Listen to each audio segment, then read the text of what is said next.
Underneath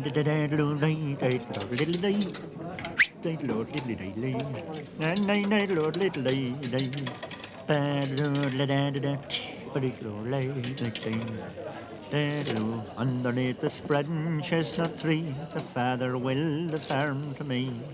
If you want to feed the country free, join the flamin' EC. Hello, who's that? Is it Eamon? What? Well, it's not Nola, I know that at least. It's Sean then. What? It is not. Nola? Well, what happened to your voice, Nola? Jenny, well, that's the price of you. You should have stayed in the car and let Sean siphon the petrol. Listen, I'm still recovering from the trip down home. What? Oh, did you not hear about it? Oh, the Ballykilferret Lions Club had a grand ball to mark the 600th anniversary of the occupation of Ballykilferret Castle. God, 'twas great gas altogether. The whole thing ended in total chaos. 'Twas entirely Festy's fault, you know. Oh, Jenny, I'd better tell you what I think of it. The guards think they got a lead at last on the robbery at Granarty Supermarket down home. Aye, no, they don't think that was a real nun that passed them outside Ballygroppal. No, they think the motorbike she was riding was too heavy for a nun. They said they didn't think a nun would be riding one of them big 1000cc Jap electric start jobs. And anyway, they didn't think a real nun would have made that road sign when they tried to overtake her, you know. But anyway, back to the grand ball in Ballykilferret Castle. Well, they had a huge marquee in the grounds, and that all the jokers from the town lined up on horseback, and they dressed up as knights with lances and all. And the half of them had never been on a horse in their lives. And they all lined up waiting to give a display charge after the supper and before the dance. Now, Festy was to give the signal for the charge, but of course there's no sign of him. He's been missing all night. He was supposed to fire the big cannon on the battlements earlier in the evening to start the festivities, but of course he wasn't to be found.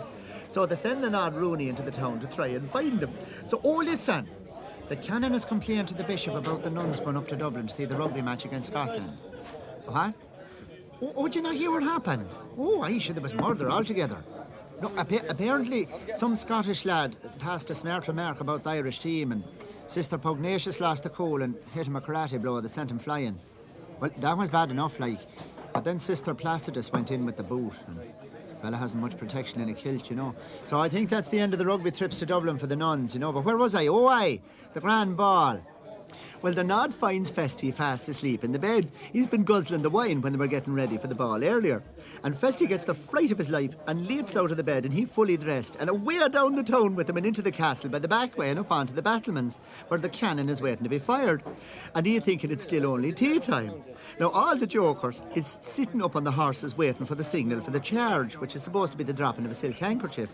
And doesn't Festy light the taper on the cannon? And it goes off with a massive wallop, and of course all the horses gets diarrhea on the spot, and they heads for the marquee like greased lightning. So, oh listen, I was nearly forgetting to tell you, there's great news about you Dais's new baby. No, it doesn't have to be exorcised after all. No, apparently young Packy put the parrot under the Moses basket, and that's what was doing the talking. But anyway, back to the grand ball again. Well, they're just finishing the supper when all the horses comes tearing through the side of the marquee, and the riders screaming in terror on the backs of them, and the lances pointing straight out ahead of them, and they take tables and all with them, and they're sucking pigs and trifle and guests flying in all directions. I believe one of the riders got his lance stuck on the ground, and he pole vaulted up the front of the castle and straight through the window of the ladies' powder room. And then a row breaks out between the Ballygroppal lads and the Ballykilferret lads. And the Ballykilferret lads takes to the castle, and there's a siege going on. And the Nod Rooney sends for his reverence the canon to come up and make peace between them, like. And the Ballykilferret lads is waiting up on the battlements with 40 gallons of brown Windsor soup where they used to pour down the boiling lead, you know. And down comes the whole lot on the cannon. I believe there was murder altogether. Listen, I'd better hang up. Procrastination is a thief of crumble cookies. What?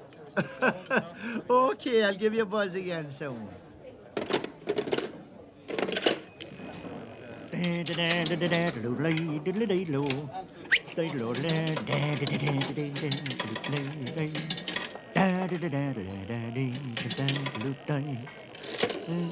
Underneath the spreading chestnut tree, the father will the farm to me.